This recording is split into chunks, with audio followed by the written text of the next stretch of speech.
અમેરિકાના રેડિયોલોજિસ્ટ ધર્મેશ પટેલને પોતાની પત્ની અને બે બાળકોના હત્યાના પ્રયાસના કેસમાં ખૂબ જ મોટી કહી શકાય તેવી રાહત મળી છે.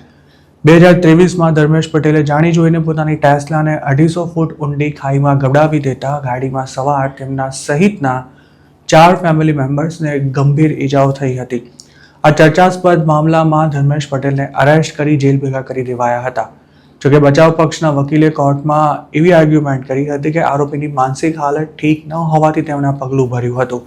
ત્યારબાદ કોર્ટે તેમનો 2 વર્ષનો mental health diversion programme approve કર્યો હતો, જે સફળતાપૂર્વક પૂરો કર્યા બાદ જુલાઈ 6ના રોજ ધર્મેશ પટેલ પર કરાયેલો ક્રિમિનલ કેસ ડિસમિસ કરી દેવાયો હતો. જાન્યુઆરી 2023થી ધર્મેશ પટેલ આ આરોપનો સામનો કરી રહ્યા હતા. જુલાઈ 6ના રોજ થયેલી હિયરિંગમાં 45 વર્ષીય cardiologist San Mateo County Superior Court જજ શેરન કે ચો સમક્ષ હાજર થયા હતા. કોર્ટે તેમના પર લાગેલા 3 અટેમ્પ્ટેડ મર્ડરના ચાર્જીસ રદ કર્યા બાદ ધર્મેશ પટેલ કોર્ટરૂમ ગેલેરીમાં બેઠેલા પોતાના પત્ની નેહા પટેલ પાસે ગયા હતા અને પછી તેઓ કોર્ટની બહાર ચાલ્યા ગયા હતા. આ કેસની છેલ્લી હિયરિંગમાં કોર્ટે ડાયવર્ઝન પ્રોગ્રામના રિપોર્ટ્સનો રેફરન્સ આપતા ડોક્ટર પટેલની સ્થિતિ સામાન્ય હોવાનું જણાવ્યું હતું. કેલિફોર્નિયામાં 2018માં અંગેનો કાયદો બનાવવામાં આવ્યો હતો, જેનો હેતુ માનસિક સ્થિતિને કારણે કોઈ ક્રાઇમ કરી બેસતા લોકોને સજા ફટકારવાને બદલે તેમને ટ્રીટમેન્ટ આપી આરોપ મુક્ત કરવાનો હતો. જોકે તેના માટેના માપદંડો ખૂબ જ કડક છે અને અત્યાર સુધી ગણ્યા ગાંઠ્યા લોકોને જ તેનો લાભ મળી શક્યો છે. જાન્યુઆરી 2023માં ધર્મેશ પટેલે પોતાની ટેસ્લાને રોકી બીચ નજીક હાઈવે પરથી ખાઈમાં ગબડાવી તે વખતે કારમાં સવાર લોકોને બચાવવા ગયેલા રેસ્ક્યુ ટીમના સભ્યો તમામ લોકોને જીવતા જોઈને ચોંકી ગયા હતા. કારણ કે અકસ્માત એટલો બધો ભયાનક હતો કે તેમાં ટેસ્લાના ફૂરચા ઉડી ગયા હતા અને ઘાયલ થયેલા લોકોને એરલિફ્ટ કરી હોસ્પિટલ લઈ જવા પડ્યા હતા. ધર્મેશ પટેલે શરૂઆતમાં તો પોતાના પર લાગેલા આરોપ સ્વીકારવાનો ઇનકાર કરી દઈ એવો દાવો કર્યો હતો કે ગાડીનું ટાયર ફાટી જતા તેમણે સ્ટીયરિંગ પરનો કાબુ ગુમાવ્યો હતો. જોકે ડોક્ટર પટેલના પત્ની નેહા પટેલે રેસ્ક્યુ ટીમને તે વખતે જ એવું જણાવ્યું હતું કે ધર્મેશની માનસિક હાલત ઠીક નથી અને તેણે જાણી જોઈને ગાડી ખાઈમાં ગબડાવી હતી. આ અકસ્માતમાં ટેસ્લાના સેલ્ફ ડ્રાઇવિંગ ફીચરનો પણ કોઈ રોલ ન હોવાનું તપાસમાં કન્ફર્મ થયા બાદ ધર્મેશ પટેલની ધરપકડ કરવામાં આવી હતી અને તેમના પર સિરિયસ ચાર્જીસ પણ લગાવાયા હતા. મિડ 2024માં થયેલી હિયરિંગ દરમિયાન સાયકોલોજિસ્ટે કોર્ટમાં એવી ગવાહી આપી હતી કે ધર્મેશ પટેલ ડિપ્રેશનથી પીડાઈ રહ્યા હતા, કારણ કે તેમને પોતાના બાળકો સાથે કંઈક અઘટિત થવાનો ડર લાગતો હતો. તેમના મનમાં એવા વિચાર આવી રહ્યા હતા કે જો બાળકો આ દુનિયામાં જ નહીં રહે તો તેમની સાથે કોઈ આવી અઘટિત ઘટના પણ નહીં બને.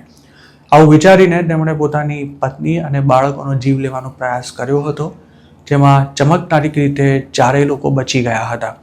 આ ઉપરાંત અમેરિકામાં વધી રહેલા ડ્રગ્સના દૂષણ અને યુક્રેન વોરને કારણે દુનિયા તબાહ થઈ જશે તેવા વિચારો પણ ડોક્ટર ધર્મેશ પટેલ પર હાવી થઈ રહ્યા હતા.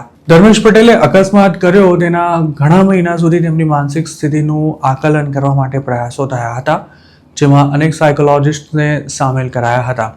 લાંબી પ્રક્રિયા બાદ Dharmesh Patel major depressive disorder એટલે કે MDDથી પીડાતા હોવાનું નિદાન થયું હતું.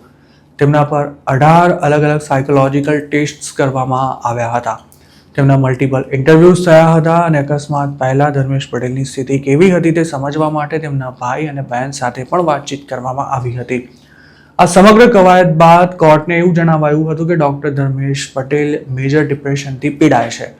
જોકે કોર્ટ દ્વારા નિયુક્ત કરાયેલા સાયકોલોજિસ્ટ તેની સાથે સહમત નહોતા થયા. તેમનું એવું માનવું હતું કે ધર્મેશ પટેલને સ્કિઝોઅફેક્ટિવ ડિસઓર્ડર છે.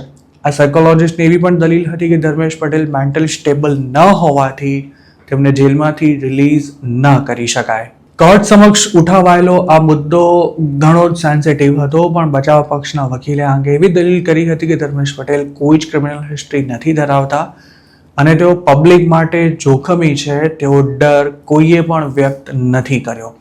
આ ઉપરાંત નેહા પટેલે પણ પોતાના પતિને જેલમાંથી મુક્ત કરવા માટે કોર્ટને વિનંતી કરતા એવું જણાવ્યું હતું કે તેમના વિના પોતાનો પરિવાર અધૂરો રહેશે. નેહા પટેલે મેન્ટલ ડાયવર્ઝન પ્રોગ્રામ દરમિયાન જ્યારે પણ જરૂર પડે ત્યારે ક્લિનિકલ મદદ લેવા માટે તૈયારી બતાવી હતી અને ધર્મેશ પટેલની ફેમિલીએ પણ જો તેમનામાં કોઈ મેન્ટલ ઇન્સ્ટેબિલિટી જણાય તો કોર્ટને તેની તુરંત જ જાણ કરવાની ખાતરી આપતા આખરે તેમને જેલમાંથી છોડવામાં આવ્યા હતા. ધર્મેશ પટેલ સામેના ચાર્જીસ પડતા ન મુકાય ત્યાં સુધી મેડિકલ બોર્ડ ઓફ કેલિફોર્નિયા તેમના પ્રેક્ટિસ કરવા પર પ્રતિબંધ મૂકી દીધો હતો જોકે હવે ધર્મેશ પટેલ 3.5 વર્ષે આરોપમાંથી મુક્ત થયા છે, ત્યારે તેઓ ફરી ક્યારથી પ્રેક્ટિસ કરી શકશે અને ખરેખર પ્રેક્ટિસ કરી શકશે કે નહીં તે અંગે હજુ સુધી કોઈ સ્પષ્ટતા નથી કરાઈ.